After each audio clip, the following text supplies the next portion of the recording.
So I'm back again. I watched some of my videos with my parents and I got some notes.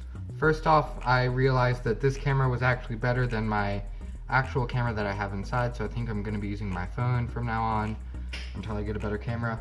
Also, I'm having the garage door closed because there was too much light behind me and it was sort of blocking out my face. Also, these are Hoyle, not Holy. I was reading that wrong. So that's all. But today, like I said, I was going to be teaching you a little bit about palming because I've used it in a few of my videos and I've said some stuff about it, but I haven't really explained what palming is or how to do it. So in this video, I'm going to explain that, and then I'm going to show you a few simple tricks with palming. So without further ado, let's get into it. So palming is basically where you can take an object and make it appear out of nowhere, or you can make it disappear, just like that. And it's a super cool effect, even though it's actually just hiding in your hand the whole time, so it never really disappears. And you can use this to show, you can see we've got the ghost face, we've got the blank, we've got the ghost face, and then all of a sudden there's a C on it. It's like that. These are coins that I used for a previous video, but I didn't want to get new quarters. So yeah, palming is basically where you have something hidden in your hand and then you can just make it appear, disappear into thin air. So let's get into how to learn it. Right, so I'm gonna show you guys how I like to palm a card first, just because I sort of showed it to you in the first clip there, because I just sort of went like that. But basically what I'm doing here is I'm just laying the card flat against my palm like this, and then curling my fingers in a little bit to make it so that it doesn't look like I'm holding anything. But then if I just go like that, then the card magically appears. And don't think that you have to have the card don't think that you have to have it actually on your palm, because you can do a trick where it's like this, and then you've got this thing, and you can be 1, 2, 3, and then make a card appear like that, and that's still technically palming. That is just a really basic way to palm a card. Another way to palm a card, which is what you use when you go like that, is you're just holding the card between your thumb and pinky, and then you can pull it out or put it back in. Basically what you want to do for this is you just want to hold the card a little bit below the pip on the corner and just bring these fingers down and just sort of pinch it there. And it doesn't have to be perfect. Preferably you'd want it there so that no one can see it and you can show your fingers. And then you can go like that and like that. It's a super simple trick and you can sort of see that something's going on, but that's the thing. So let's get into palming a coin. I personally think are easier to palm because they're a lot smaller and they sort of stick to your skin a little bit more, and they don't take up quite as much space. So you can have it like this and just sort of be doing something, and then bam, magically a quarter appears out of nowhere. And like I showed, these can also be great for switches. So you've got the C and the ghost face, right? You got the ghost face, got the C, and then you got the ghost face, but now ghost face is blank. And of course this trick, you have 2 quarters. Sort of showed this in the last video.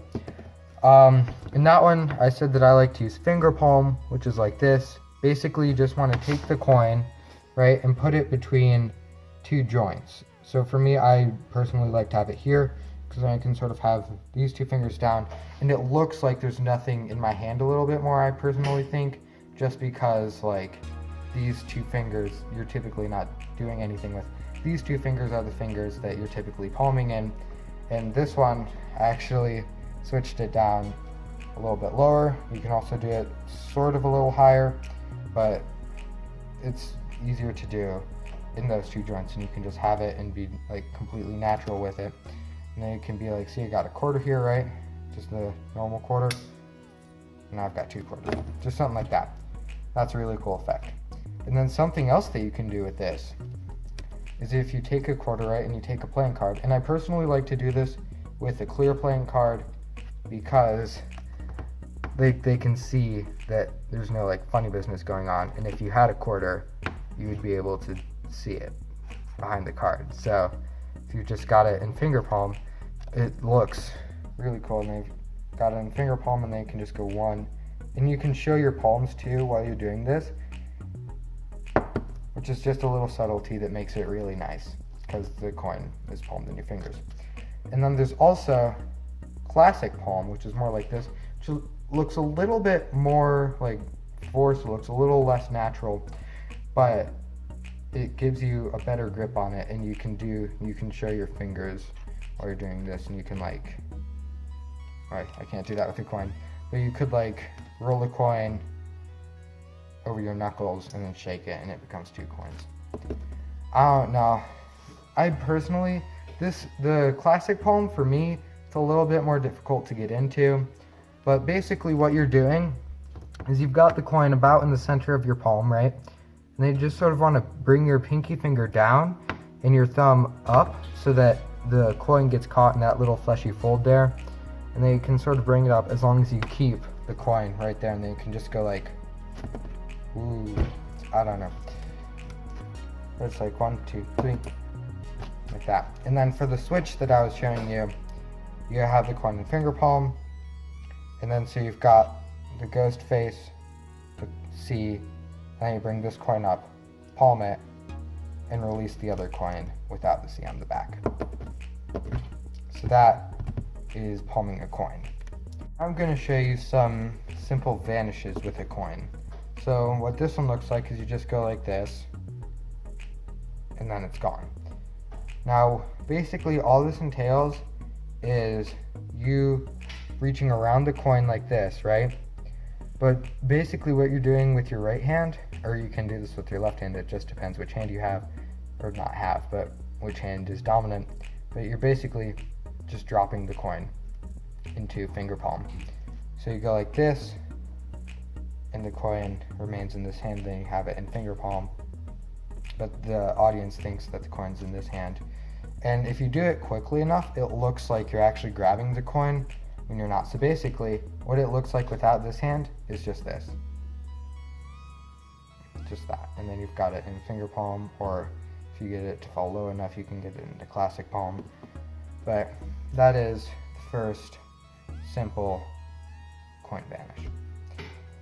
Now the second one is a little bit, I feel like, again, a little bit more unnatural, because instead of grabbing the coin, you're actually placing it into your hand, and then in the act of bringing this hand up, as if you're grabbing it, this hand, the coin, just slides into your fingertips like that. This one, I find that I have to palm a little weird. I'm just holding it in place with my pinky and my index finger, because the coin doesn't really go low enough to get it into finger palm or classic palm. Oh, that was terrible. So this one, I can get it into finger palm pretty easily. This one, it's a little bit more difficult to palm, but it still looks fairly natural. And then, yeah, so I hope you guys enjoyed the video. Sorry I rambled a little bit more than I typically do, and if you don't know what I'm talking about, then I probably cut it all out. But I have one more announcement to make. I think that on Thursday I will most likely be going live on YouTube Live, and so I will show you how to put all the tricks that I've showed you in the past week. I'll show you how to put that into your own little routine, and how to sort of mix one trick with another, which I found is one of the more difficult things to actually do in Magic. So I hope you guys will be able to do that. I think I will be going live at around 12 o'clock here in Colorado. Alexa, what time zone is Colorado in? Colorado is in Mountain Daylight Time. So I will be going live at 12 o'clock Mountain Daylight Time, not midnight. That would be weird. I will be going live at lunchtime Mountain Daylight Time. So yeah, I hope you guys can make it for that. So that's all, and I'll see you next time. I don't know if I'm going to be going live next time, but I'll see you next time.